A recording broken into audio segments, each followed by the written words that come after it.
Start recording. Yep, there we go. All right. We're back. Who are you? God, I hate that question. I'm Fiona Maeve Geist. I guess occasional game designer, mostly editor, perpetual fuck up, blocked by a large percentage of RPG Twitter,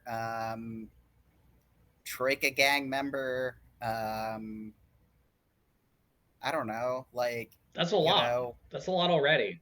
Like there's ex more, I'm sure. ethicist, failed scientist, you know, transhumanist, Yeah. whatever. I don't know. No, that's plenty.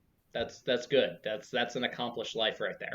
Um, It's really not, but like one of my favorite things back in the day was one of the people on that was part of the Bling Ring, like her Wikipedia stub really early on was I forget her name, but whatever, she's famous, so like I'm sure people can deduce what this is an aspiring Instagram model, convicted felon, like, and I think like daughter of the wealthy.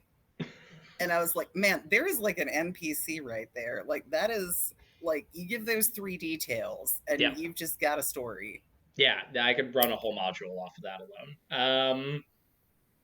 Just give me like a tiny piece of paper, sell it to me for $10. It's better than a lot of the crap that I buy at of stores these days. Are you aware Um, that goblins just, sometimes raid caravans? Like, uh, there's actually, it turns out, just a whole industry in having random teenagers and a couple of really old people who've known each other for a significant period of time at bars being hired to protect you against goblins. the foundational, You actually shouldn't ask them for yeah, like job experience or references. You're just like, hey, you're teenagers and many of you have swords. Come with me to a land of adventure. just the narrative of Guarding, this entire hobby. I mean, I love the narrative of this entire hobby. I just honestly am sad that like most of the sort of like tone that I prefer is being drowned out by like the newer and like significantly cooler one, right? Like I like the 1980s style, like, sword and sorcery, where it's like, yeah, they just found the biggest guy they could find, and we're like, what's the largest object you could like pick up and throw that's like made out of styrofoam that we can pretend is a rock?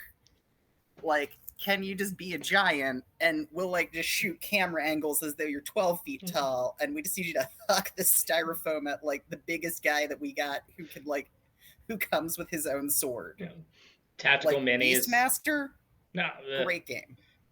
I'm just thinking of like the old days of like using toy soldiers and like some crap pre-used Sculpey that I had lying around to like make minis, just tossing shit across the table, and that was like a fireball. All right, I'm gonna toss a handful of red Cheetos at the table, and that's the damage radius of fireball. Um, High production values suck. That's I I'm mean, generally that's my level. I mean, it's the thing of I don't have a lot of interest in actual play because it's, Mm-hmm. you know, the question of how interested am I in the narrative of a game, how interested am I in the game that they're playing, and how interested am I in the people playing the game. And I also play it a lot, but like, man, I've been like fucking around with it a bit in like idea level stage. And if someone actually just went and stop motion animated play reports using Legos, like that person could just print money. Oh, 100%. Like, it's really easy to stop motion Legos. It's, I think, 24 frames per second for that, which Mm-hmm. you should, take 24 photographs. Legos have very few points of articulation. Mm-hmm. And if you want to, you can ball joint the shoulders and wrists so that they have a bit more range of motion. But, like, legitimately, like, there's a huge amount of a toy modding community. They're very cheap, and, like, the fantasy and sci-fi ones are the most often found at yard sales, Yeah, which is what's the my, game that's played with Lego mini mechs? Um, God, I don't know. I'll be honest. I I have a copy. The whole game though is built around the idea of making mechs, like tiny tiny little mechs with Legos. Those are your play pieces. And it's just like it inherently just film that shit and you basically have a Lego AP and people would watch that to death. I mean the creator community around that game of just like making little Lego mechs, like that's inherently awesome. That's way cooler in basically every regard than just watching a bunch of pretty people sitting around a table talk about well, a game. I mean, I think about this a lot, and I think people underrate the success of voice actors in it because, I do my tortured joke of like vaudeville shit of just referring to that as the talkies, Mm-hmm. because I come from, the hidebound grognardy tradition of refusing to acknowledge new media, which is great just because I don't have to learn things. Like, I I hope someday to have someone just tell me "Okay, Boomer" when they tell me about an actual play, and I just ask if that's one of their animes.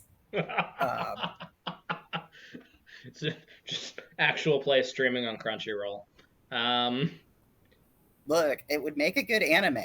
It actually like manga wise, someone that does how to play a game via putting together a manga of like I mean basic character stuff and like board setup, that would that probably do well. that's I'm sure that basically exists. I'm just not very knowledgeable about manga. no. I mean to an extent it does exist. That is so APs as we know them don't really exist in Japan.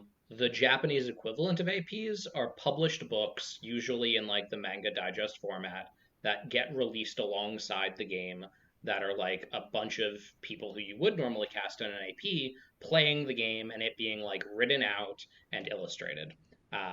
So it's like hybrid books slash manga about an AP. And that's like the product format of an AP in Japan, and it does bonkers. It does great. I mean, and if you just need to like add a little like sell to it, right? Like, and don't want to have it deal in reality, you know, the thing I always think is like, I mean, why I wrote the one goofy meta game I wrote, right, is that like I think the people playing a game is interesting. I think the characters they choose are interesting, and I think the interaction of those two things and interpersonal dynamics are interesting. It's just if you tell me what all the variables are, there's a degree to which I can kind of guess the outcome. Mm-hmm. But like, you give it like a little supernatural gloss. Like, I think I'd be more interested if like APs hexed other APs or like you invaded their game by like showing up with your character sheet, like giving it to the DM and being like, I'm the villain now. I mean, that's like Like, that's old school play, right? Like that's you read like some of like Peterson's work and that's the kind of shit that he describes like early like Bronsteins and things like that, that era being like where it would just be like a 30-person play group and like someone new would show up and just be like, I'm the bad guy. That's my role. That's but I'm in your game now and I'm bad and there you go. Deal with it. oh, you mean the overwhelmingly popular episode of a very major TV show that a lot of people, I think, like believe is the norms of D&D?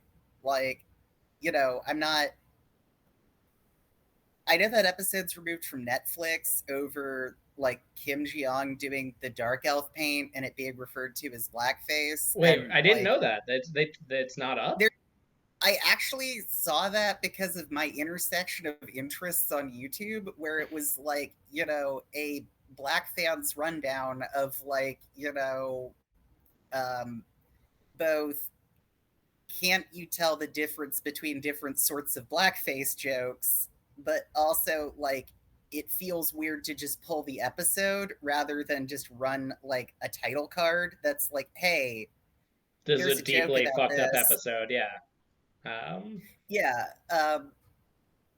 Who then, of course, suggests a bunch of people that do D&D lore videos, which I'm just like, nope, not watching. Like, I lived through that era. I don't care about the history of Drow. I'm aware of the history of Drow. I've fought Drow many times in games of varying levels of quality. Um, but, like, you know, I think, like, probably, like, more people have seen that episode of Community than have, like, actually played a game. I'd buy that hands down. You don't like no supporting evidence. That sounds right to me. Yeah, like, one thing is, I will still keep my usual academic tone of saying whether something's a hypothesis or whether I know it's true or not. Um, which is, I think, why I'm infuriating to speak with sometimes, because I'll be like, yeah, that sounds about right, barring like any sort of data. Here's like 4 or 5 things that I think could prove it wrong, but like I don't have the ability to assess this for you. Yeah, good. Go. It's the shitty phrase of many on that the crypto. Do your own research. That's DYOR at the end of like every crypto post on Twitter or Reddit or everywhere, and I'm just like, yeah, I agree with you. I hate it. I hate when somebody comes to me and is like, here, do it, because I'm lazy. But yeah, I mean, I'll buy it if you show me something that says it's wrong. I'll buy that too. Um, but sounds right. It definitely sounds right that like a major market TV show that people idolize and has been on multiple different streaming services that millions of people have has been viewed more than people who have been able to get together and play D&D. So, Yeah. I mean, and then it's like, because I think like the whole fandom is interesting, especially because I've been like reading. I read The Elusive Shift. I'm looking forward to his sequel book, on is there one coming? yeah, in October. Let me just, What? I guess, do an academic advertisement. Hey, MIT Press, you should just send me money because sometimes I buy your books and I'll talk about them on social media. But and I have a fucking PhD, but not anything relevant to this. But the follow-up book is coming in October, and the follow-up book is literally Arnis and Gygax, like, is the best I can decipher from it. It's just the relationship between those two men until the end of their relationship. I realize, for viewers that aren't, boomers, which I'm not actually one, I don't mean that they dated. Although if someone wants to write like an AO3 about like Gary Gygax and like Dave Arneson's like tumultuous relationship, and like possibly just make it anachronistic by like throwing in like Mark Reenhagen, like I would support that, in that I would never admit in public to reading it, but I would almost certainly read it Oh, in like a yeah, deep moment of shame. I'd keep a printout Um, of that in my bag. do dramatic readings of it at like Gen Con by just stealing a mic. But like they're like partnership in writing and also being kind of, I think, like the two biggest influences on the early game. And like I don't know that history very well. Mhm. Like I know some of the prehistory stuff, etc.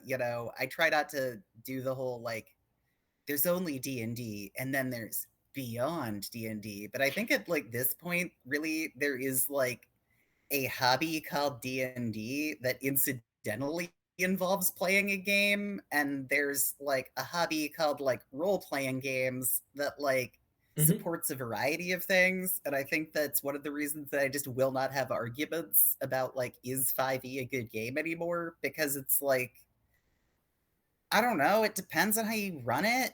Like Yeah. I think you could have a good outcome. My major objections to Wizards of the Coast are, like on the level of equity predominantly, right? Like it's they're a multinational corporation where like an indie scene mostly I feel like, tries to argue with representatives of it as though they make any real decisions. Mhm. Like it's like,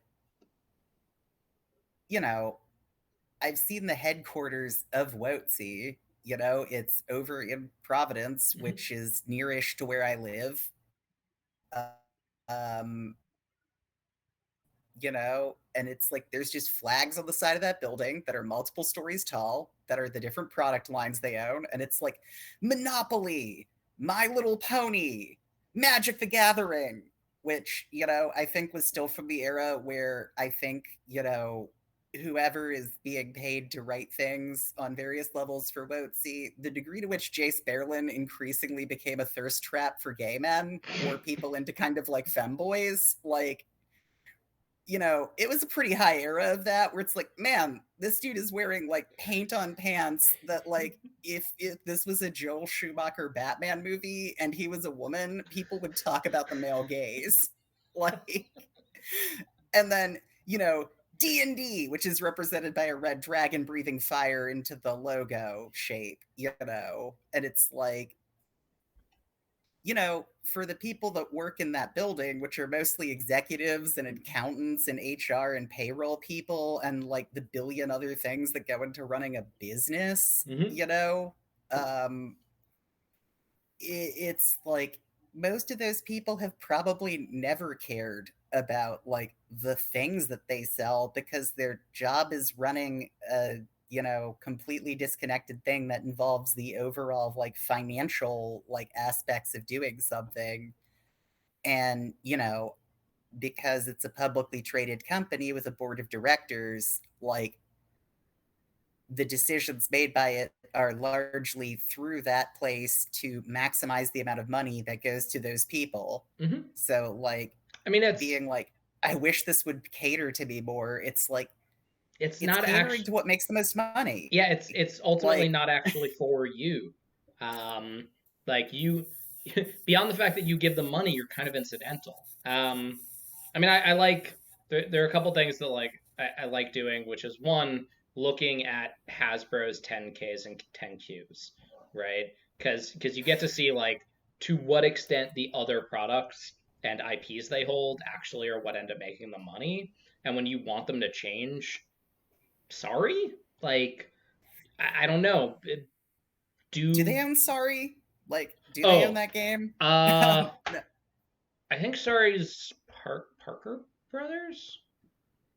it's like Parker Brothers, Milton Bradley, and like Hasbro. And Hasbro, I Hasbro is thought, much more in the toy business. Their yeah, board game division is mostly, I think, still like Avalon Hill. Um, yeah, but that was never really their thing. I mean, WotC dipped their toes in a very tiny bit, but they were always a role playing game company and like a CCG company.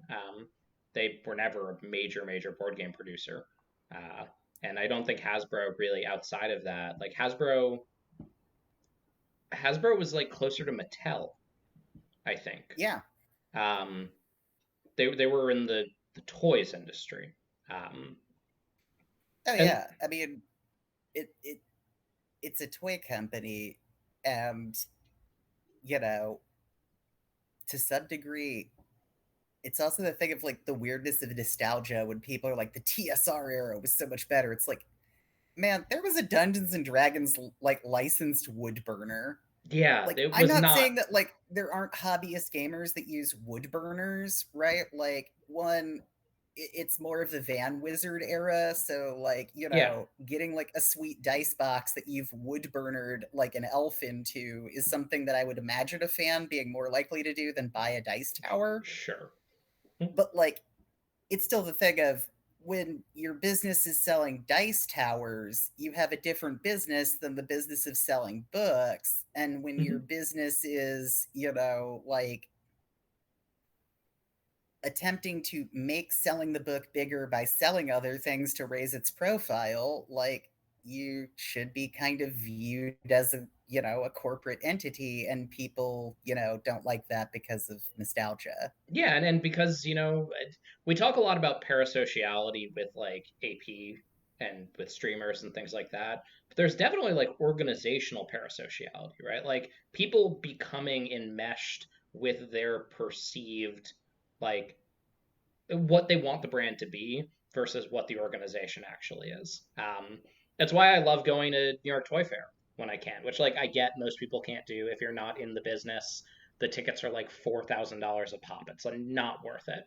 Um, but like when you go there, it's not for fans, and like you get to see the actual reality of the hobby industry, which is like catering to big buyers who own like 50 retail establishments, or like the buyers that come from Target or Walmart or Barnes and Nobles.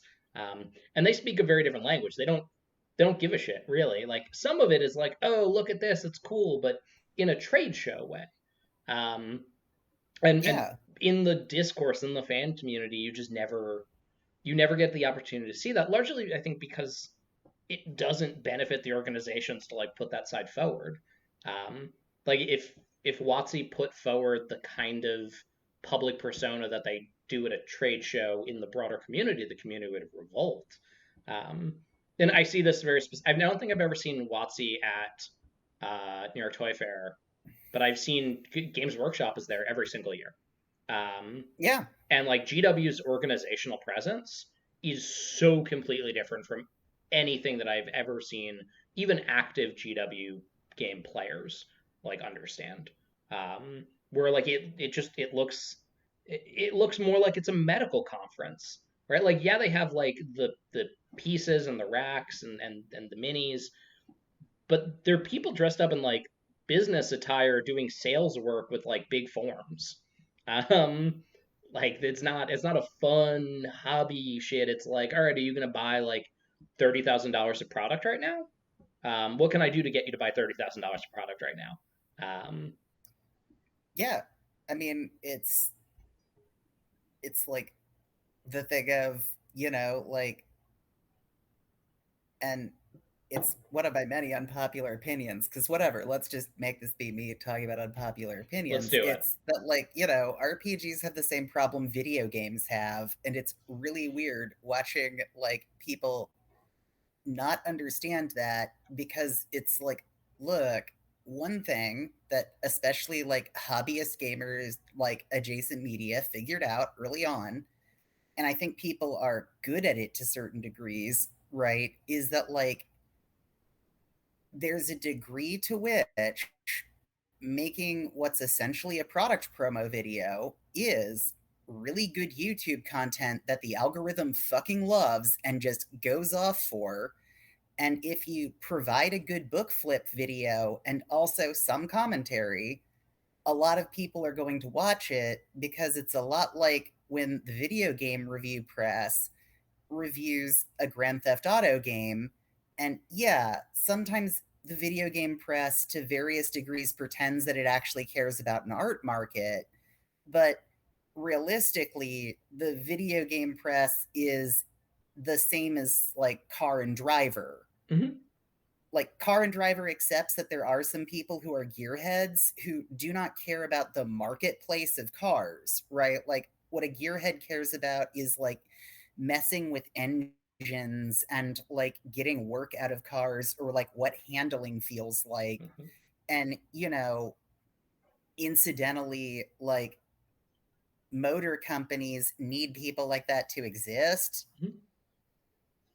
but like gearheads might hate a certain car one way or another, but like if it's more profitable to make and sell to people who do not care what gearheads think, like an auto manufacturer is going to do that. Mm-hmm.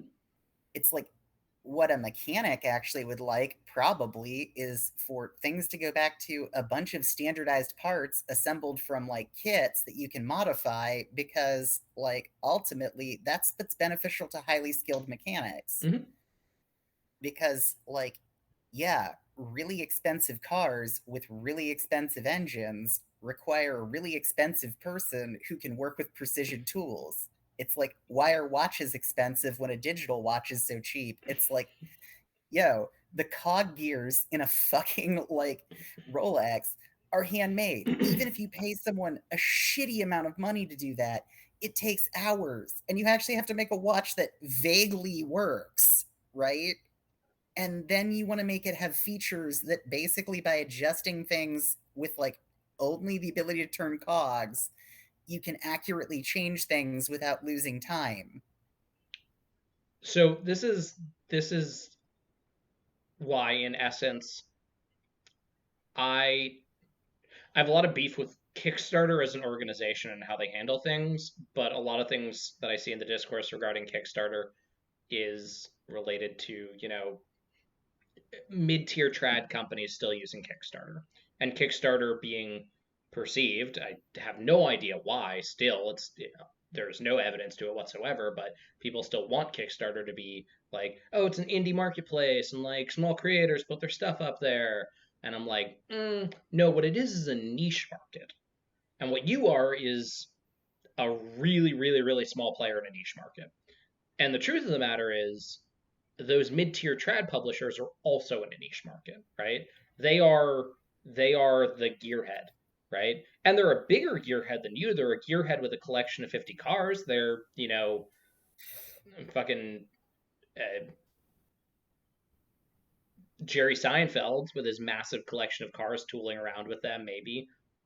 No, because Man, he's and you chose someone that's unpleasant and very into free speech. So you really captured the fucking RPG scene. yeah. Good job. Thank you. It took the Oh man, remember B movie? I do. Do you remember when he showed up in a bee outfit to the premiere of B movie? Um, No, because I try and forget that I'm old enough to remember B movie as anything other than a meme. oh yeah, no, I saw B movie in theaters. It was bad. But yeah, I mean, like the it's why I don't. I'm on Twitter all the time, as you know, but it's why I don't fuck with the discourse anymore because it's people who are on some level fundamentally disconnected from the reality of production, from the reality of what this industry actually is, and willfully so, because the evidence is there and it's not difficult to come across. Um, and on some level, I don't find the exercise of having online debates with people who repeatedly willfully ignore an available truth to be beneficial in any way. I'll shitpost, I'll retweet some cool shit I see, but like every time new fresh blood comes in, it seems to always come in with the idea that the industry is something that it's not. Um, and it's just deeply exhausting to have to repeatedly establish that it's this thing instead. Well, yeah, it's like the thing of, to continue with their like odd metaphoring and unpopular opinioning, right? Like, if it's kind of the thing of like, if someone says like, I don't like top 40 radio pop, but like, so I'm just not into music, is like obviously wrong, right? Like, Mm-hmm. you can make your own music. The rudiments of composition are not necessarily very hard. I guarantee you, I'm a terrible musician, probably among the worst people to have ever picked up an instrument. In most eras, I would be considered to be incapable of playing them. I'm like a bad metronome drummer, and I can kind of like half ass it through chords, and I can kind of play a bass. But like, right, I could basically by myself recompose Brain Stew by Green Day because I've played in bar cover bands for enough of my life, mostly as the friend of the band who fills in for whoever's sick, drunk, or doesn't want to do something, or doesn't show up for practice, and like, just holds down keeping a metronome for it. And it's like, this is not hard to pick up. And then people are like, well, but then I have to like go to local shows and figure out if local bands are good. And it's like, yeah, and that's sort of the thing, right? Like, That's the once you job. stop playing with a business, once you say that, like, I care about, something other than what a corporation is doing, and, it's the thing of, right, you can either say that, like, you want to reform how corporations operate, which I'd point out is a political priority, which you can only accomplish insofar as you produce an alternative model that's more successful and force them to adopt it, which is why I'm, like, personally interested in things like finding small scale printers that can do really nice things to do a small run by just accepting that nothing that I do is really going to break a magic number of around 500 copies. Mm-hmm. Like, maybe in digital, but like outside of the fact that I have a good skill set for doing work for certain people, right? Like, I I'm individually just not capable of doing things that a ton of people will like. I'm more interested in mostly fringe things, And which, I don't. There's nothing is wrong with fine. that, right? Yeah, Like that's it's that. it's just As someone it, who even is on the business side of this thing and like does do the work of that and like goes to trade shows and has to look at like more of my job is spreadsheets than games at this point. Like I love the fringe shit. Like that's why I still do this. It's been a long time since I bought and loved a trad book. Um, but to use the original metaphor that you put up there, right? It's I don't like top 40 music. Okay, that's the first step. Cool. You don't have to. You can make whatever the hell you want, and it's going to be work, but you can do it, and it could be awesome. But I feel like a lot of people take the next step, which is like, well, I don't like top 40 music, and none of my friends do, so top 40 music must not actually matter that much. And I'm like, well, that line doesn't exist. Like that's a wrong jump. or it's like the people that decide that they don't like radio pop because, it doesn't really address them in a certain way, and then they don't really like, like rap or R&B, so they settle into listening to radio country, and they're like, yeah, I got outside of the corporate media. And it's like, yeah, because Nashville isn't a production line for putting together fucking bands. Like, are you paying attention? And, it's the thing of, right, like, admittedly, I'm a very cynical person. Admittedly, like, a lot of stuff I like is around radical politics and, like, DIY things. But it's like, you know, it helps to be like, look, I don't think it's wrong to love things or care about things, like ultimately it might be true that like 5e is the absolute best game for you, that playing other games is a waste of your time, Mhm. that they don't do anything that interests you. And, at that point, what I think the like normal thing to say is then like, yeah, and there's probably other people. Like, it's like, Yeah. I think that like the best song for the purposes of like it's easy to teach people why music exists with it. Most people can dance to it, and there's like a ton of remakes. So it's like my Desert Island song is like, you know, uh, New Order's Blue Monday. Like Okay. I mean, it, I think I might not go with something as like that's actually a good song though. it's no, it's a great song. Um, it's a song that I would describe as like, look, it's like French vanilla. It's exact. Mhm. It's the description of a basic flavor where people forget like vanilla is actually expensive for a reason. The reason that most people take imitation vanilla for cooking, even though everyone that has ever had real vanilla will tell you that imitation vanilla doesn't taste as good, and eating real vanilla ruins your taste for it, Mhm. because it's the same way that like truffles and truffle oil work, right? Sure. Is that like either you need to figure out a way to produce, vanilla on a scale where it's basically available to everyone, Mhm. say that it's a fringe thing that only really is necessary for stuff, and, produce a composite version that like exists to be used for like inexpensive ice cream and such. Um, or, you can complain that like there's a lot of vanilla flavors because it's broadly popular and it goes well with sugar. Or you could be me and be like the sort of nerd that's like, interested in like food politics and be like, well, like there's also the question of like, should we have logistics networks to just put vanilla everywhere? And like environmentally, is it like responsible to produce vanilla at such a massive thing? Or is there like a reason that like for, a variety of reasons you might want to like say that certain things are expensive because like it is difficult to get them? I mean, of those three camps, right? I think two of them are honestly great, right? Camp one is accept the need for this substitute, accept the need for this thing that gets you most of the way there for most people, because that's really what matters.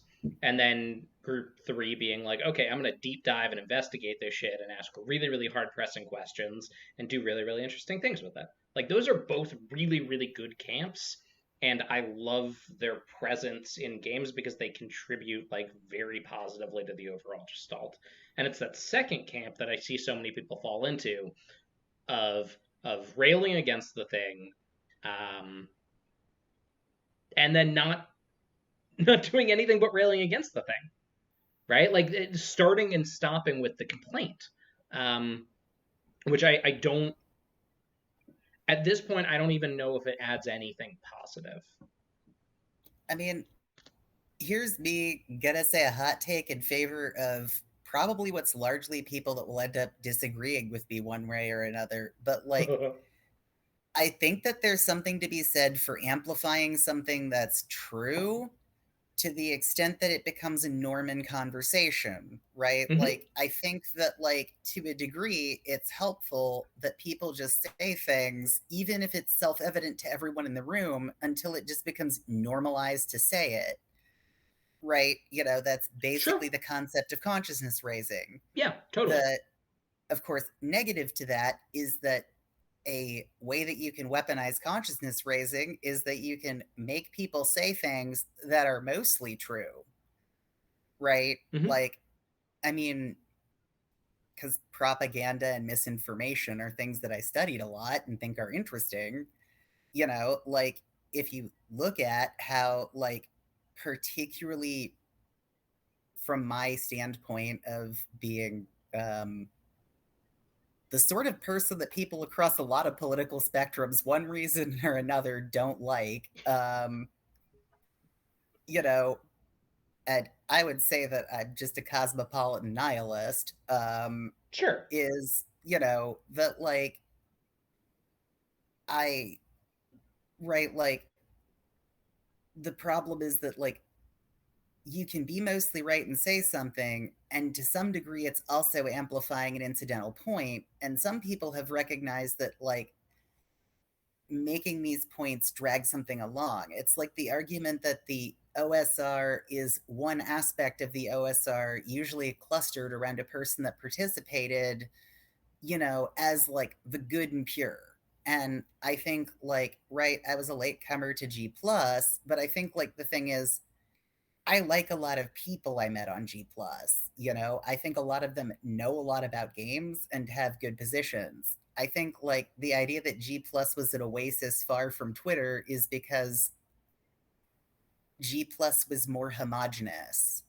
Mm-hmm. It's more notable that I'm a trans woman on G plus than it is that I'm a trans woman on Twitter, because like trans women are extremely online. Um, I mean, you so know, so I think or there, you know, there's like sorry, there's I a no no think no it's a no funny no. joke. Um, if you want to just go ahead and say the joke, that's fine with me. No, no, sorry, go ahead. Okay. No, I mean, I think this is one of my core issues with consciousness raising structurally, right?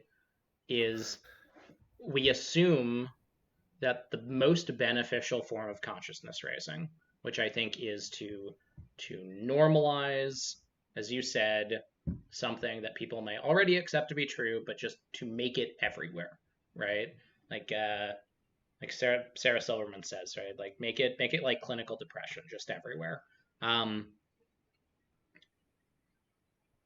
The downside is, as I think you also pointed out, that we often will boost things that will be partially true, and in part, along with the partial truth comes falsehoods, and those also get boosted, and those will have you know really damaging externalities when you look at like their place in the system as they get boosted. But I think there's another issue that we don't talk about enough, and it's not inherently bad. It's a thing that needs to be considered, which is okay. So consciousness raising makes things normalized, but what actually, in practical terms, is the benefit of normalization, not in isolation, but as compared to other forms of action and change, right? Well, So I can normalize a thing, but that might be a very long game. And what else is happening in the overall system while that long game is playing out?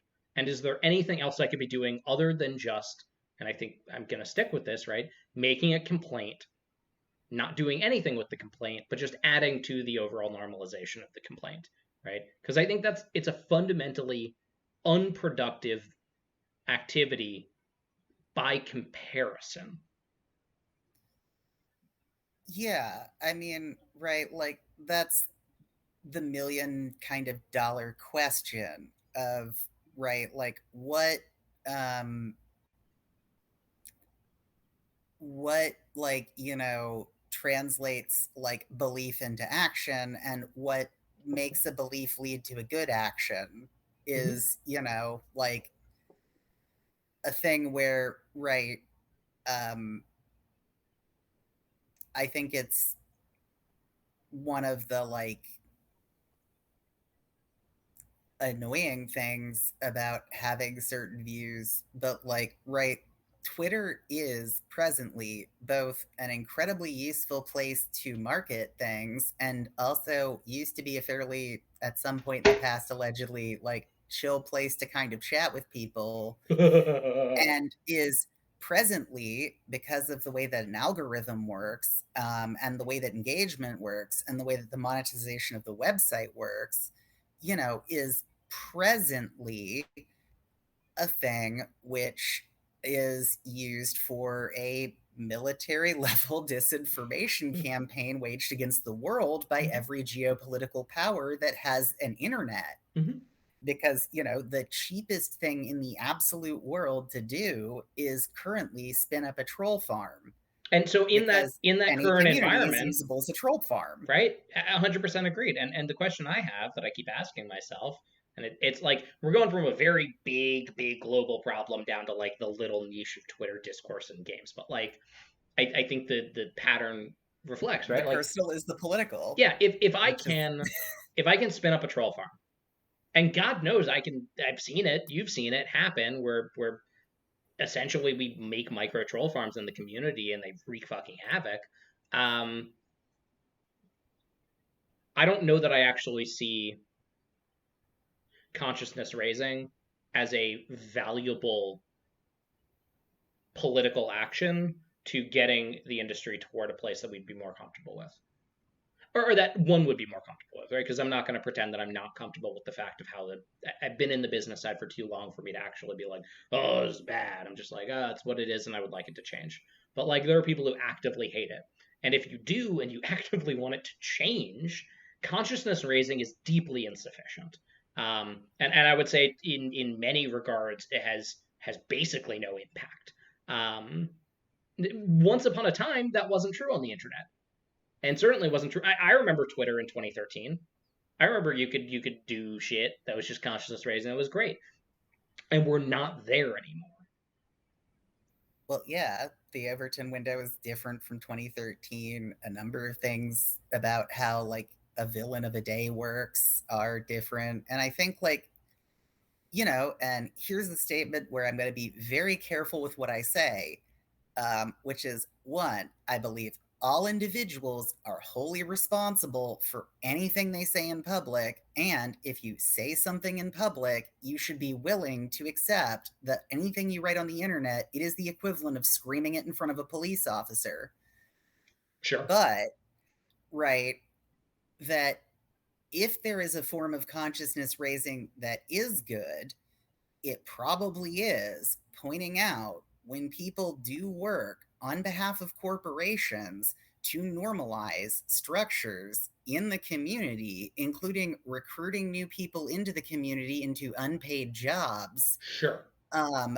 or underpaying people, right? Or saying that like there should be no ability to like monetize things is, you know, a thing where I think like there should be more normalized conversations. And I Mm-hmm. think like some of course, the problem is being a PR flack and treated like a PR flack in a, you know, space where most people are not engaged in fully corporate work is something where you're going to get fucking ridden out, right? Sure. Like Totally. it's the thing of like I strongly suggest if you really like hashtag branding that you don't work with indie presses because probably people are just not going to get along with you, Yeah. Yeah. right? Like, Yeah. Yes. but also, while fully aware, there's some indie presses that are a hashtag brand about doing things that are indie. And Uh-huh. I'm sure that there are people that would say that, like, I am, you know, a person that does that. And I would Yeah. I mean, argue that, like, I do a lot of things that intentionally damage my own ability to use Twitter, right? Like, Mhm. am I am no longer on the algorithm aggregated newsfeed, which, you know, like I can show you things on like basically, look, here's the thing. My follower count has been static since I did that. I sometimes gain 2 or 3 followers. I sometimes lose 2 or 3 followers. It basically is that like even if I do something that's fairly popular, really does not circulate through Twitter because I refuse to interact with the service of it. And I think, you know, normalizing that behavior might be a good way to only really have communications with people that you're in some way in proximity to. Because the other thing is, my interaction metrics are basically the fucking same. Mhm. I'm not as capable of using it for advertising, right? Like, Mhm. if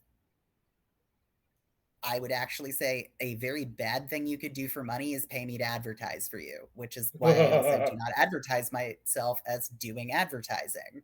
Um, So I have a question within kind of an inbuilt claim before we get too far away, right? Because you put a, I think one of the few good tangible and recent examples of consciousness building as a good, right? Of, um, I'll just say it like specifically WotC's unpaid spec work D&D competition, right? And all the people just furiously dunking on them until they eventually pulled back from that, um, which I think was in large part a factor of consciousness raising, that it worked in that instance. But the question that I have that I struggle with, and I don't know if you can sufficiently parse these pieces to even answer it, is okay. So say you do consciousness raising, would that have mattered if there weren't organizations and groups and companies and whatever who already weren't just doing spec work competitions, right? Like part of the consciousness raising there was you could go, this is fucked. They do it and they're smaller than you, right? And I you think know, I think the stopping at this is fucked gets us basically nowhere. It's the action that the person who says this is fucked can point to that actually does. yeah, right. I have an odd history of a lot of things. So, you know, on stuff where if you want to go find my dissertation, I'll just send it to you. But like, right, a bit of what I sort of ended up writing about in my dissertation, which is kind of basically a prospectus on the research I was doing at the time, divided up into sections, and I think is interesting enough, but like I don't really want to be an academic. Like was sort of that like among queer anarchist circles, Me Too came a lot earlier than it did in other circles. And here's the things about that.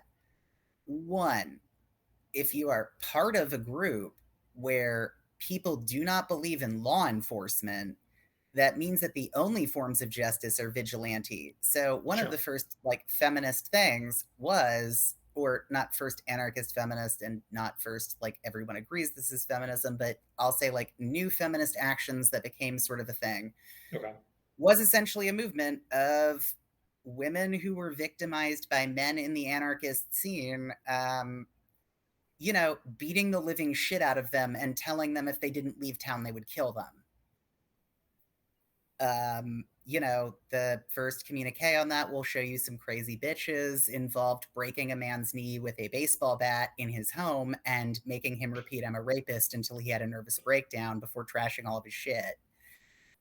People were very unhappy about this, for a number of reasons, such as that guy was my bro, and I don't think that his knee should have been shattered. And I don't believe women. Mm-hmm. And of course, also people who believe that that's not an acceptable problem solving strategy. And, my thing is one, everything is a microcosm of everything. But, right, like most people at that point would not have heard of the concept of catch and kill. Sure.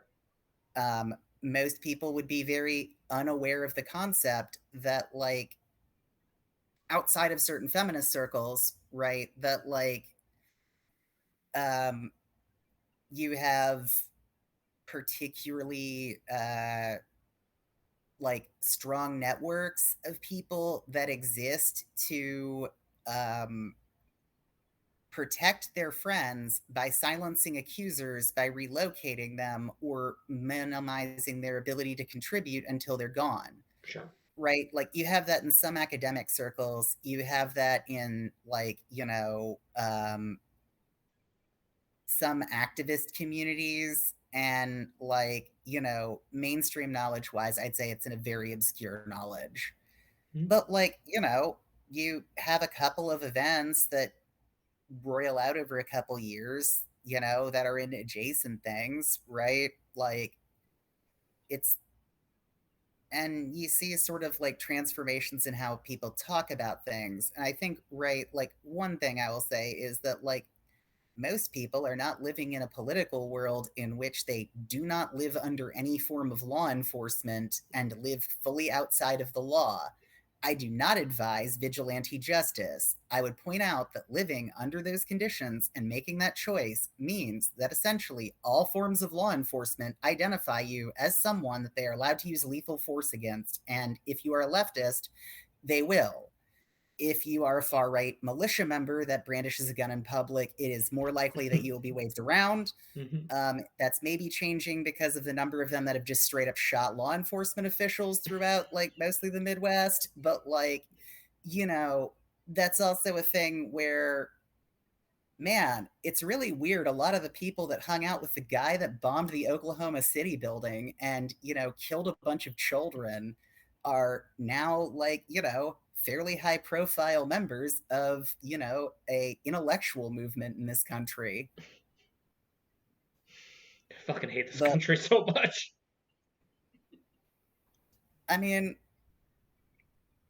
I don't like I don't know if like emigrating elsewhere helps, right? Like here, we're consciousness raising. We're just normalizing the Sure. fact that we can basically just say things like this and neither of us have to get particularly upset. We can just be like, yeah, many of these things are beyond our control because I'm pretty sure I'm not the Federal Bureau of Investigation. I'm not a major political party. I'm not a political donor. I vote technically, but like, if the expectation is that any one person is supposed to solve the problem of like armed paramilitary violence in the United States, Sure. it's Yes. it's absurd. There. Okay. So then I'll step back and I'll qualify. There are realms in this world, fucked up as it is, and deeply horrific in countless ways, that for the vast majority of people, consciousness raising and the normalization of just talking about shit that we might accept as true but don't say openly is a very, very, very good and productive like step forward, right? That is in many cases the precursor to actually being able to do shit. Um, I question whether that is the case in role playing games. Yeah, again, the things I would like to normalize as conversations there are more, um,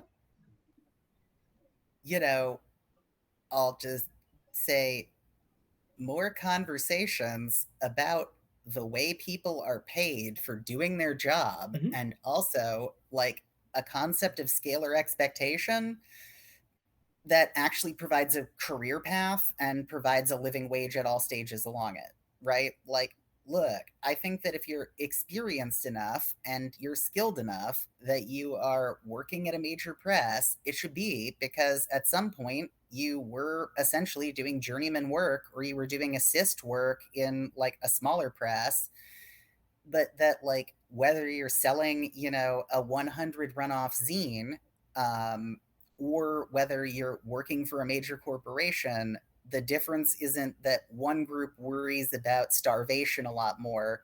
And weirdly, the answer is that like there is the fact that like, look, any corporation that is hiring on a mass scale, like, yo, are you aware of Activision Blizzard?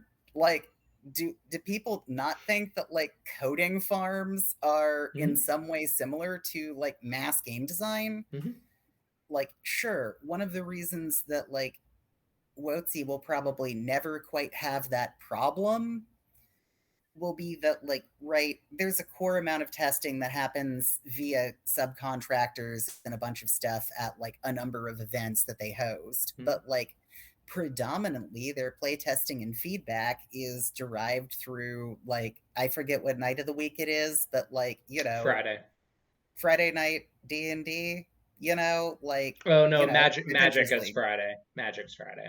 Yeah, Adventures League, Yeah. however it's run, right? Like, where I am sure there are places where it's super popular because the people running it run a good game and are very welcoming to people. And I'm sure that there are people who run it who are fucking terrible, but like have enough friends that like they're able to sustain it on a local Mm-hmm. level. And those are probably weighed the same.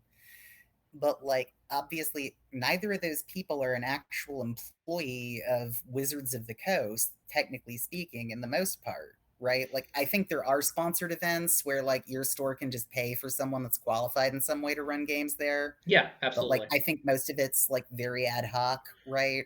And It it's like, used to be. It's actually much. So it's still definitely not employee based. It is a lot of volunteers, but I can say from the contract side of it, like as an FLGS, you actually have to put in. You enter into a relationship, like a somewhat binding relationship with WotC to be able to even host that. Um, they have been stamping it on that.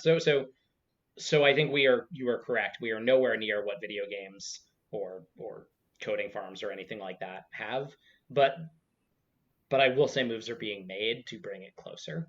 And it makes me interested very much so to see again, right? Like Hasbro doesn't really give a shit about WotC as compared to other things. It is just a vertical, right? It makes them nowhere near as much money as I like licensed IP films, right? That's way more money. well, that's why Um, it's got a TV series and movie coming exactly, because, but it's trying to bring it there's, into that fold, and I think as it does, if that's successful, what's actually going to happen is Hasbro cares about what WotC's doing, and WotC doesn't care about analog anymore because WotC has a studio in Austin now making video games. WotC is partnering with major studios like Larian to make the Baldur's Gate 3. Um, they have Magic the Gathering Arena. They have TV and film coming. Um, yep. I think the least important thing to WotC and then by extension to Hasbro is going to be, and in many ways is probably already starting to be. Like the least important shit is just going to be the analog games themselves. Um, Oh yeah, they're gonna treat it like Fortnite. yeah, no, 100%. I mean, Like I think it's they going to be already are. content packs to add. Yeah, like it's going to be more stripped down and more minimal and cheaper, right? And I mean, Because the bill's if going I'm to be looking to if I'm looking sell at it. like likewise things, like let me look at Marvel, right? Like look at the MCU. One of the big suspicions was, oh well, if the MCU does really really well, comic sales are going to increase. Didn't happen like that. They're different markets, and one of them is vastly more profitable than the other. Um, and so, is it going to be content packs in the near term? Yeah, probably. Is it going to just be way less production and way less eyes on it in the long term? Could totally be. And so, in that Yeah, environment, right? And I think this is where like making that decision, because you mentioned it before, and I fully agree. Of I think there is a hobby that is D&D, and I think there is a hobby that is role playing games, and I think they are separate entities governed by separate rules, made up of very different types of people.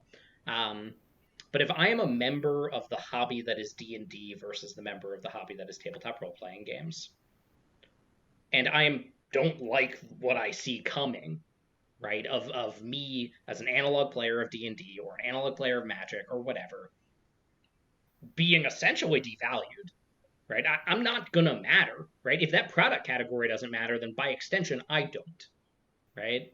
What can I actually do? Well, I think one, jump ship and go to indie. And I think we see that, and we have always seen that quite a good deal, right? yeah, That if anything, the main trigger of people going, I don't think is learning that there are better games. It's disenfranchisement with how the company that runs your hobby treats you. Um, so there's one, I could just jump ship. Fine, welcome over to the role playing game side, right? TTRPGs in general, love to have you come, be loud, learn, whatever. But like normalized conversation doesn't change spreadsheets. well, right, like that's one of the things where, you know,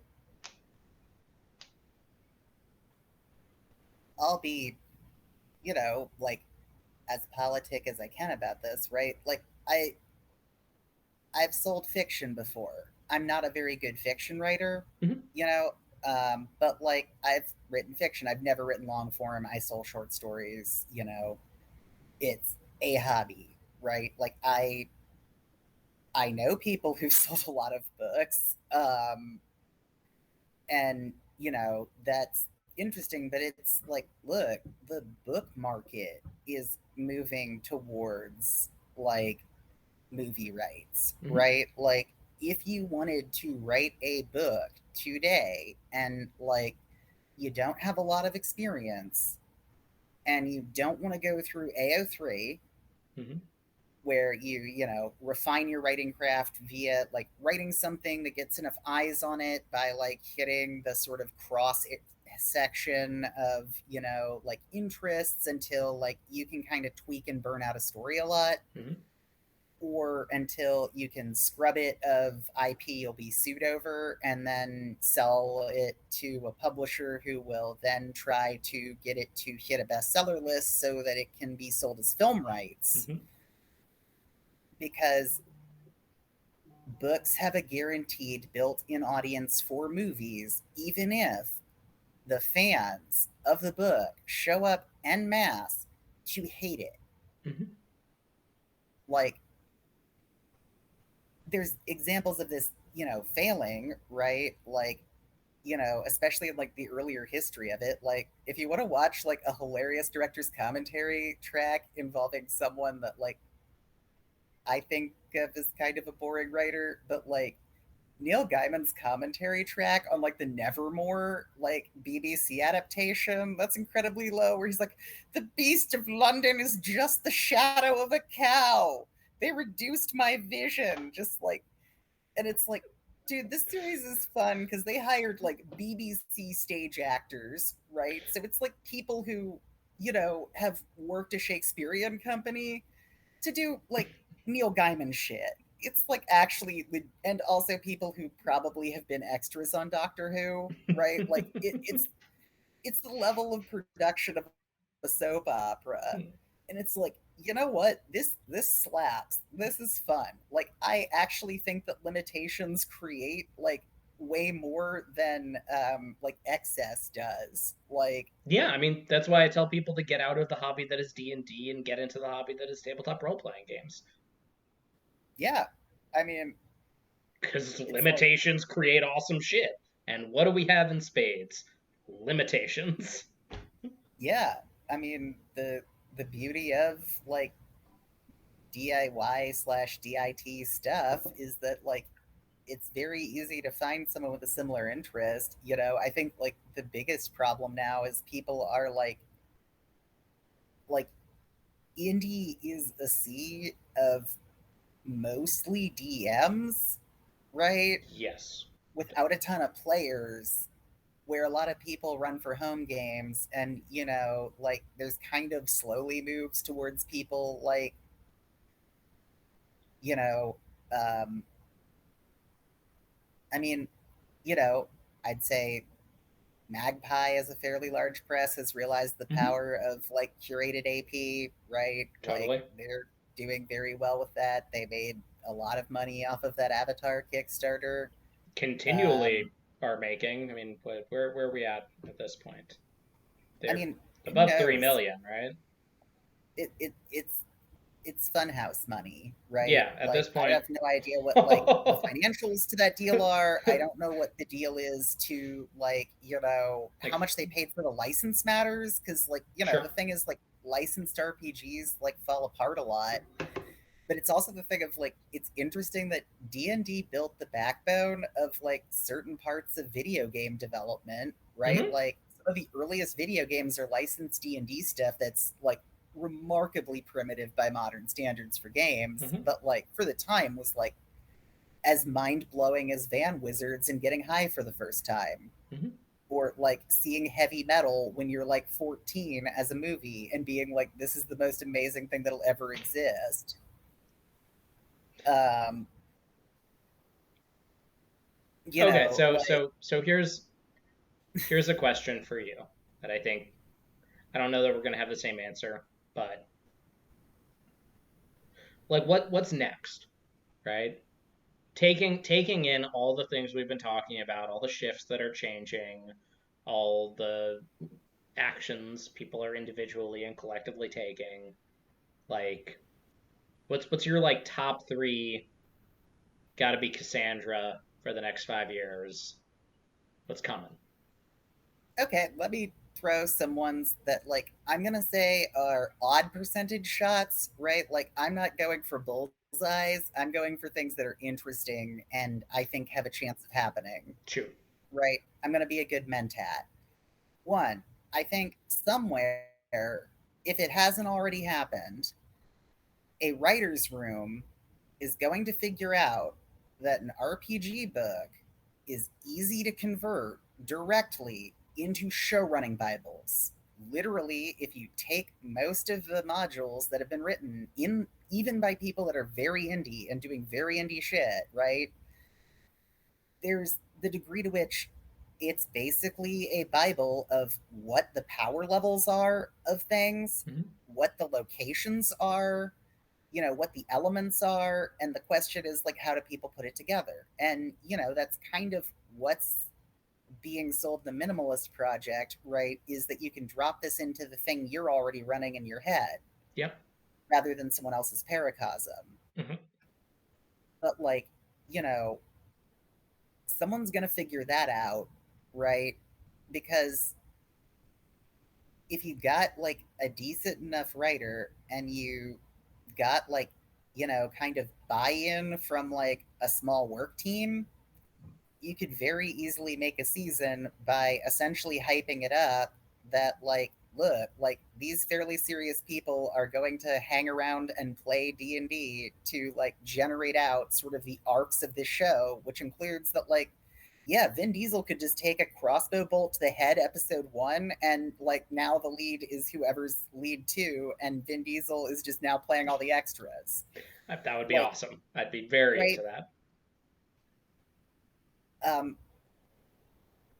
I think that like that sort of thing will probably not have a name that big, but like I'd say that's probably like to some degree somewhere on a future, right? Hmm. Like I say probably already happened in that like I actually think that the show Bible from like Kindred the Embraced wound up in a lot of people's like writers' rooms Sure. for a lot of vampire shows, which is why like White Wolf got so many settlements for, basically using their entire plot lines. The Underworld movies Hmm. paid an undisclosed sum to White Wolf. Blade 2 directly hired Broad Street, and also, I think, like, kind of gave a tip. I don't think True Blood did, and I think that's the most obvious use of the old World of Darkness. Hmm. Well, I mean, I think just Charlene Harris probably was deep into like VTM, but like I don't know if she ended up coming across anything like that because I don't know when she like originally started. Um, but I feel like she probably knew that game, knew that world, and then just wrote those books. And then by the time it made it to the show, it was so enmeshed in her interpretation that it wouldn't have been an easy case to make legally. Yeah. Um, Two, uh, look, like, there's going to someday be, like, the tell all of some of the meltdowns that have occurred in like the actual back rooms of like Hasbro, right? Like there's gotta have been some times where like look, as a corporation, they might have considered selling Dungeons and Dragons, right? Like I'm sure. there's like just because there's a number of very like wealthy people on a scale of wealth that I don't really like. Once you get past a certain number of zeros, it becomes monopoly money. But like, right, like there's a lot of nerds that have a lot of money. Bill Gates, I think, has played D&D. There's the chance at some Mhm. point when he just had a lot of money lying around before his, divorce and also, friendship with Jeffrey Epstein and all the other stuff that's probably occupying his time right now. But, at some point before, like, deciding to be a philanthropist with a bunch of asterisks after that, he maybe considered just buying D&D outright. Like, Sure. he probably has more in certain sorts of money than the entirety of the Hasbro board. I mean, I think he individually is worth substantially more than the total market cap of Hasbro. Yeah, like I guarantee that I mean Jeff Bezos might have considered it at some point, if only because right, Amazon could streamline their selling of 5e by just owning it. I Like mean, also as they started Amazon Studios making video games, why if they were just buy the whole thing? yeah, I mean, that's kind of what monopolies do, right? Like, there might be antitrust things, but also, right, like, it's the thing of, like, I think that to some degree, right, like, that's going to be the interesting thing to see is, like, Hasbro kind of doesn't have a lot of ability to spread its overall business, right? Hmm. Like, you can't you can't sell a ton of board games a year unless you're in like niche ones where they have a really high margin, Hmm. because like most people, once they own a copy of Monopoly and maybe a vanity copy of like Monopoly themed to something else, like those, they probably aren't going to buy more of them. you know Yeah. No. like I, if I they would lose enough pieces, they might. I would not say that the average family in the Western world owns more than two copies of Monopoly. Yeah, like like it's stocked in a lot of places. I know that like it's in it's frequently in like most organizations, right? Like have a copy. Sure. You A lot know, of like cafes, a lot of random offices. yeah, like um, but right with that, I think a thing that's going to happen in a bit is people that have written for DM's Guild are going to have content that they wrote not ever directly paid by, like the holding corporation, where they're going to find out that like part of publishing on there is that they ceded all IP rights and they're going to get nothing for an adaptation of their work. Oh, that's really interesting. Okay, so the knock-on effect of, because I think they're aware. I think most people on DMG at this point, I hope, are aware that they're ceding the rights to their work. Um, I don't know. They might not be, but I hope they are. Um, I think many of them might believe that, right, they're popular enough, or that it would be a big enough PR bruise if they were just given nothing. And I think that they don't really realize exactly how predatory a corporation is when, like, Yeah, you just could not effectively have legal counsel against them. yeah. And even if you got on like a major media outlet, where, like, let's be real, the biggest media outlet that would probably talk about role playing games is Vice. Maybe, yeah, yeah, Maybe, maybe. maybe, because they do some of the right to repair reporting and some of that stuff. But like, Yeah, I mean, I think you could get Austin talking to some of the other EIC's advice, and like, if it was a really, really big scandal, you could have Vice broadly covering it, and that's probably as big as you'd get. but like, you know, they're a news media thing, but like Dicebreaker wouldn't run that, No, right? Dicebreaker wouldn't run it it also wouldn't because, do shit if they did. Like, I yeah, love Dicebreaker; they do good work. They're nobodies. well, yeah, I mean, it's the thing of, right, like, extremely small pond. People really don't realize that there's an ocean, Mm-hmm. and I think that's going to bite a bunch of people in the ass soon. Of like seeding concepts and ideas and rights over to a larger holding corporation, whether it's WotC or Fria Ligan, or, like, I don't really know the IP rights to a lot of things. Yeah, Uh, I wonder. There are a lot of those like creator workshop things that have risen up in the wake of DMG, and I wonder if they're all as predatory. Yeah, I wonder if they all are as bad for the creator as WotC's. Um, though I don't think any of that. I would be surprised if the kind of knock-on effect of a thing you lost your rights to by creating it on a platform and then it was adapted could happen anywhere but DMG. yeah, right. Like, that's going to be Hmm. interesting also, because if when that happens, there's also going to be the thing that to some degree, here's my third one, why not, is an indie game that is owned by the creator is going to get optioned at some point, probably in the next 5 years, right? Like, Okay. um, I'm not talking about an adaptation of a property. I'm not talking about a documentary. I mean, something that is not presently as big as, let's say, like VTM, Mm-hmm. right, is going to be picked up as a vehicle where it's owned by the creator, and that creator is going to get like a big payday regardless of whether or not it moves forward. You're gonna have the thing of like, Well, sure. I mean, that's how optioning works, right? yeah, I mean, fun thing from like knowing a lot about book publishing, right? Jack Womack, not a super famous writer. Mm-hmm. He quit his day job and he had a good day job. You know what his day job was? It was teaching writing on a collegiate level at a pretty good school. That means that your students are mostly pretty smart, and like you don't have to deal with like, just not knowing even the basics of writing, Mm-hmm. right? Like doing the thing of, I rewrote an episode of a TV show I saw, but I changed the characters to be characters that I like, where it's like, on one hand, it's a good creative writing exercise. I think people should do it, right?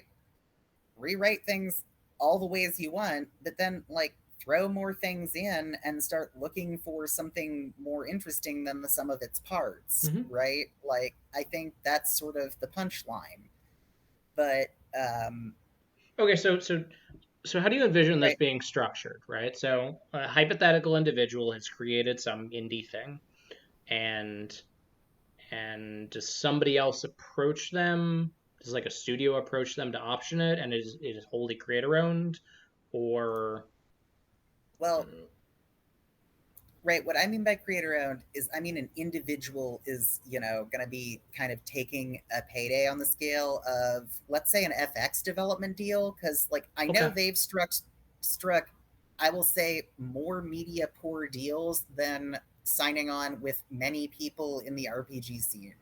sure, Because, like, they struck a deal with Piers Anthony, and, like, I think that project was quietly killed at some point, because, like, Piers Anthony is proud that he has done work to sexualize children. That is why he is popular with an organization for people who are pedophiles. Um, yeah. that is me being diplomatic, because his estate has FX development money. Um, they were going to make a Xanth TV series, and I wonder if the writers' room rebelled when they got to the trial about a act of sexual violence where the main character straight up narrates, could anyone really just blame someone who loses control, and does an MRA talking point the entire way through, like it's Atlas Shrugged, but worse. Yeah, no, I Uh, could see that happening where they're just like, I can't do this project anymore, and then yeah, enough like people just being like, I, mm. I remember seeing on like Vox, or like, some like site that does mostly news coverage and sometimes does like pop culture, and Mhm. usually tries to do something like a little bit outside of mainstream consciousness. Sure. But they were like doing a thing on like properties that were being optioned, right? Because, like, obviously Dune is a huge one right now, and Hmm. there's the continuity thing of like his son inherited the rights to it and then Yep. wrote additional novels, and there's fans that sharply contest those novels, for how they recontextualize the universe, because like Yeah, Brian Herbert. I don't consider the Butlerian Jihad to be part of Dune canon at all. So I guess intimately familiar with that whole situation. But yeah, I could see a piece being written about like, okay, so here's the So, real like, question: right, like, here's the how thing, something indie? like Blades in the Dark, right? Like, I'd say something on that scale, right? Because I don't know if Locke Lamore has been like optioned or not, but like, you feel like it eventually will. And, like, Scott Lynch, who wrote that, is a big purple like commentator, like, Yeah, who played a lot of 3.5 era games, and incidentally wrote a very heist book that feels a lot like a campaign play report, including that the big bad is just revealed to be someone that you could have never deduced was the big bad, which I thought was terrible. But, like, that's personal opinions about stuff, and Scott Lynch is a more successful writer than me. But, right, like, if you wanted to have, like, let's say, the ability to do something like what a lot of TV companies like doing now, right? Um, of running a show that kind of just remixes elements from a mood board, right? Like, sure. Penny Dreadful is basically three separate mood boards that incidentally contains a couple of really good scenes, but Mhm. is like not a very good show. Like, I watched the first two seasons. The exorcism or possession scene in the first season Mhm. is like really good. It's like American Horror Story, and that, like, the continuities in that are like four or five like actors, and, like, the production design team, and like lighting. So someone's going to eventually just want a licensed property with a built-in audience to launch, a genre thing again. Like, Disney failed at that in that they own John Carter of Mars, And that and, like, that movie just awful, fucking died. so bad. Um, Yo, it's God, I want to know who. I think you're right. Like, I think in form, that is a thing that is going to have to happen at some point. And I just want to know who it's going to be. Because I think Well, depending on what it is, it could be very, very differently. Like, very different universes on that fulcrum point.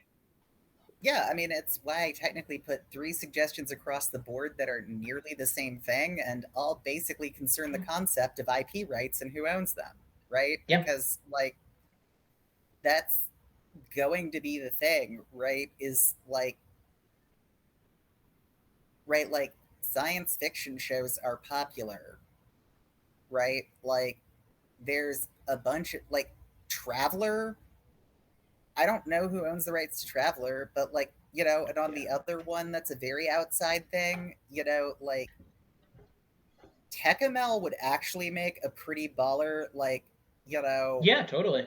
I could Game of see, I could Thrones see type a, thing. If you yep. just like, look, I want to marinate in like a very inegalitarian society with a lot of mind fucking as my character, as like the cast slowly even figures out half the shit that's true about the world, and like a lot of, special effects budget, you could make a really good one, right?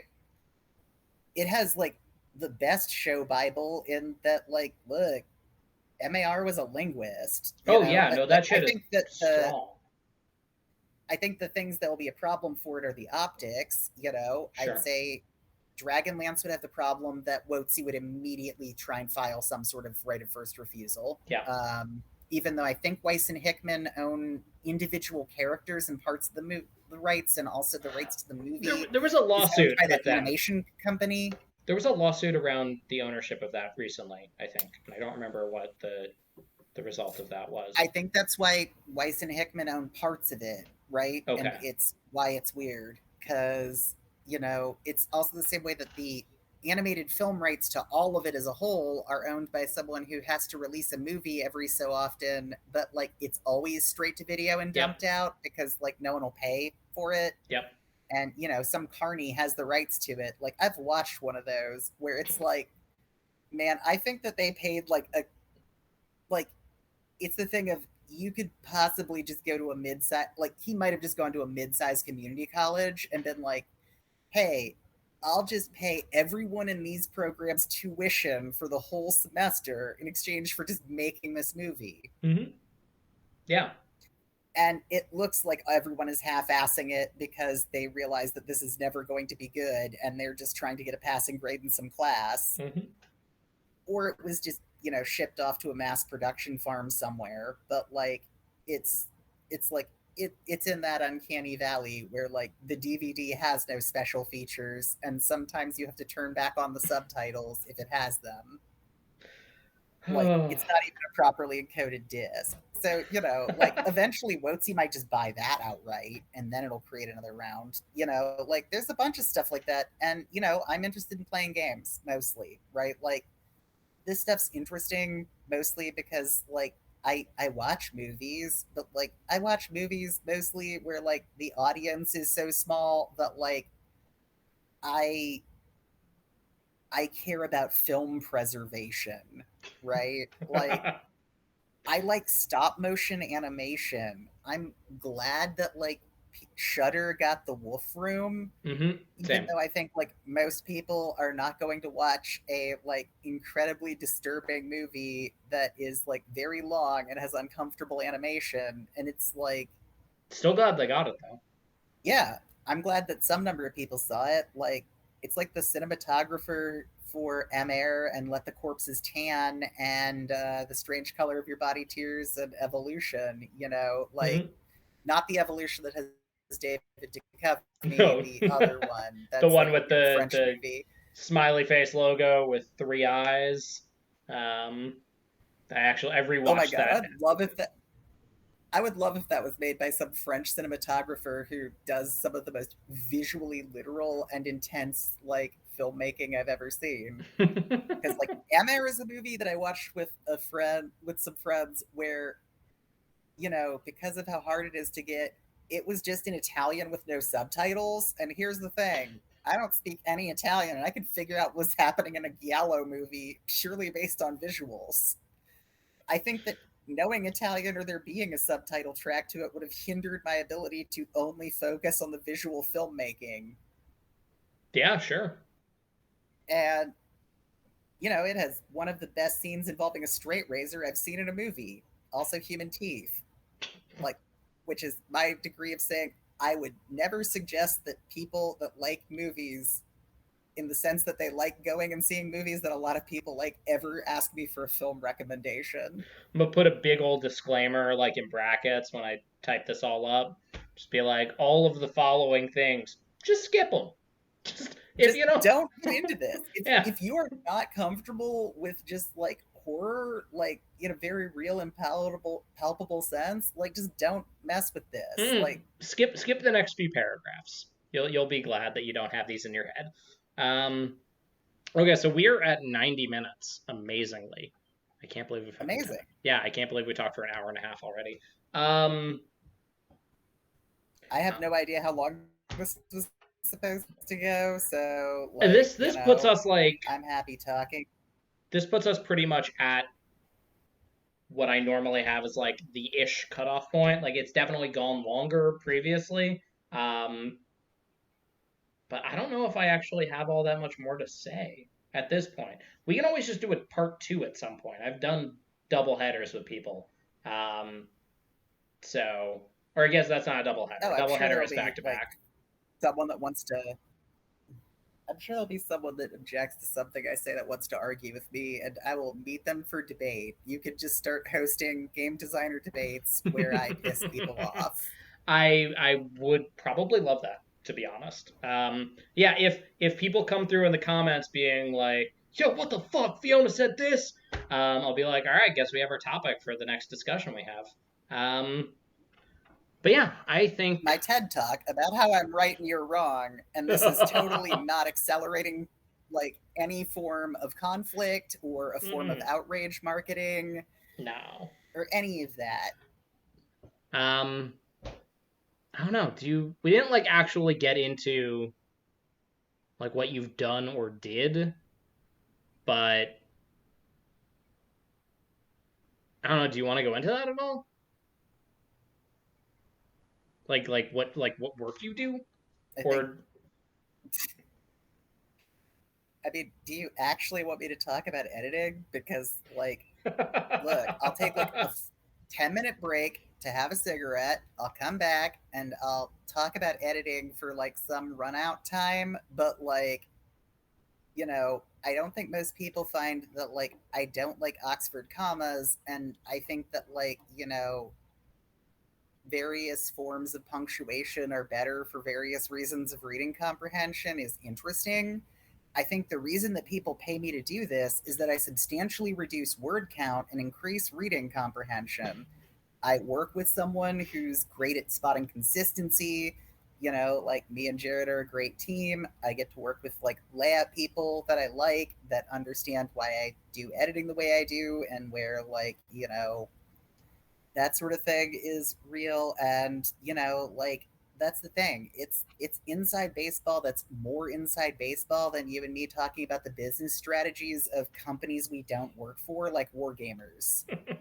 Like, look, that's the war game you should make, like one in which like you play one of the, you know, various companies, and it's like Ticket to Ride but with like mass producing and selling books until it translates into owning theaters. Just an 18xx game, but about role-playing game production. I mean, yeah, right. Like the shadowy world of role-playing like, you know, production. It's the way that like, you know, when I asked a friend who works in publishing, you know, a question about IP, his immediate response was, "Is this because you work in an industry full of criminals?" And I was just like, I don't even have a response to that. I really don't.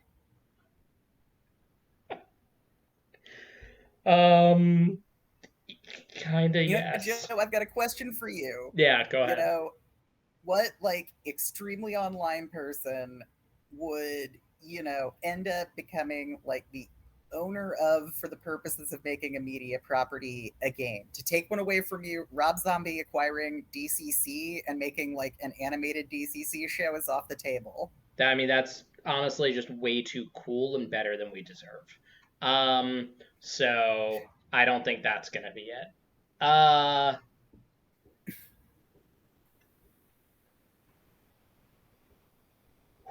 that's a toughie. Um,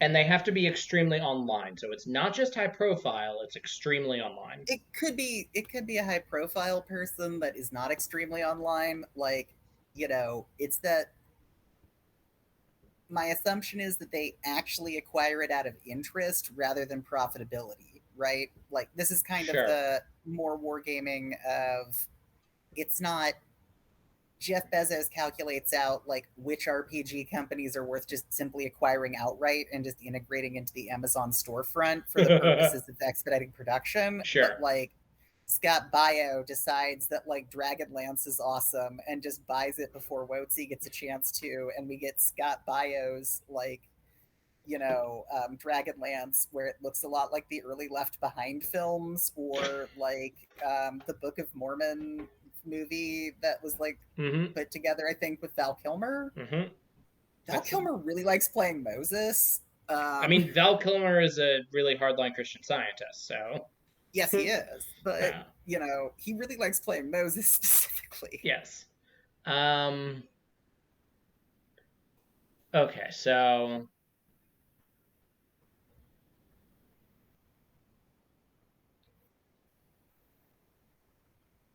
See, it's a hard game. it's a really hard one.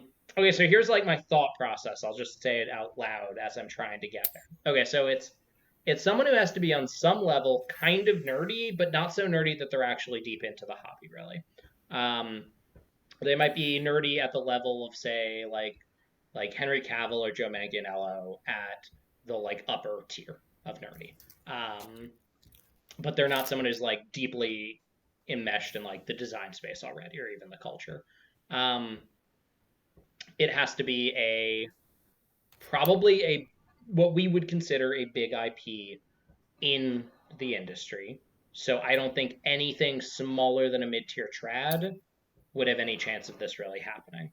Because to become aware of those items smaller than mid-tier trads, you have to be more enmeshed in the community than I think these people would be. Um, Oh man, I'm gonna scoop you on one. Go If the ahead. CW acquired Monsterhearts, it would basically fill their production schedule forever. Totally, but I don't think that counts because the CW is not a person. I mean, let's be real. It would be a person that realized that they could just print money at the CW Yes, to do totally. that, which breaks my other thing. Some person whose name we'd never heard of, who is higher up at the CW, is like an executive producer or some shit, realizes they can make a lot of money from Monster Arts. Totally. There's a lot of things I think in that domain, but just on an individual person buying an IP because Yeah, they think it's cool. Um,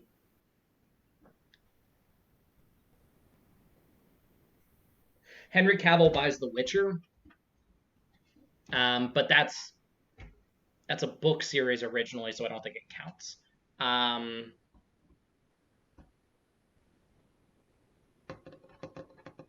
and he's already enmeshed in it, so it violates the spirit of the yeah. thing. Um,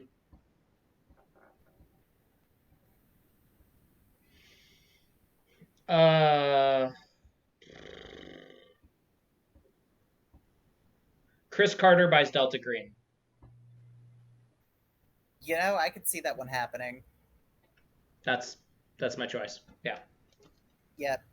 Chris Okay, Carter's that's a looking good. for something that's in the vein of X Files and Millennium. Doesn't want to start it from scratch. Comes across Delta Green. Is like, oh shit, I could adapt this into like a modern X Files esque thing, and just buys it outright. Yeah. Well, I've been cynical for 90 minutes. Good job, me. Um, you know, while remaining completely serene about it. But, Yeah. um, right, to end on a note of me being like mildly not cynical, I do think probably net positive is people getting frustrated enough with endlessly pointing out the same flaws, I think will tune out into people being interested in people playing games again, right? I hope Like, so. I think that there's the inevitable thing of once people develop a certain degree of familiarity, like, there's always the side drift, right? Like, Hmm. as much as things want to create silos, it's impossible, Hmm. right? Like, if only because there's always a smaller version of the thing that's doing the thing, right? So, I think that there's a number of good things about people at least figuring out, wage and compensation and, basics of vetting someone for like not being a horrible person. Um, what those constitute, I think, is maybe an individual decision, and I don't think I'm actually a good judge of moral character. I used to be an ethicist, and I would argue that I'm, by ethical tendency, you know, and a moralist who believes that, aesthetics are important. Like, I think that there are moral categories. It's just that, like, I You're think that so bad at few seeing people. them. No, I'm great at seeing them. It's that I think so few people participate in something called morality that it's meaningless to apply it to yourself. Okay, yeah, fair. I buy that. Yeah, totally. Like, we could use ethics as a way of pointing out people's shortcomings, but really, unless large numbers of people start actually applying an ethical framework, it's not going to happen. And the exception is that, like, utilitarianism is a self-justifying prophecy. Everything is self-maximalizing if you set the terms of what's being maximalized. Yep. Like, I don't. yeah, Yes. Yeah. Fully with you on that one. yep. I like So, how I like how you started on. Let me end on a positive note, and then like 30 seconds later, it had fallen away from the positive note. I hope that people try and prove me wrong by being better people. Okay, fair enough. Back to the positive note of I'm sorts. softly shaming the world into doing better. Well, I hope it works. For all of us, to be honest. It's Thank not you. going to. No, it absolutely won't, but I can hope. Um, uh, yeah. So, one, thanks for doing this. Two, thanks for poking me in Discord DMs about if this was even still happening. Um, because it I is. only did because I felt bad that, like, I hadn't done something I agreed to do. Oh no, it's total. I had been slowing down in the latter part of this year, and then entered a deep depressive episode in the past like month. And And wow, you just had this conversation. I'm doing a great job. this is nothing. Don't worry. Don't worry. There's nothing anyone can say that hurts me more than I already hurt myself. Don't worry about it. Um, but uh, but this was Look at you fun. being stoic. God, ugh. There was a point in my life where I really did look up to the Stoics, and I'm very glad I'm not that person anymore. Um, but yeah, I had a good time. Yeah, yeah. So Have a good rest of your day. you too, Fiona. I'll see you around. See you around. Bye. Bye. Oh.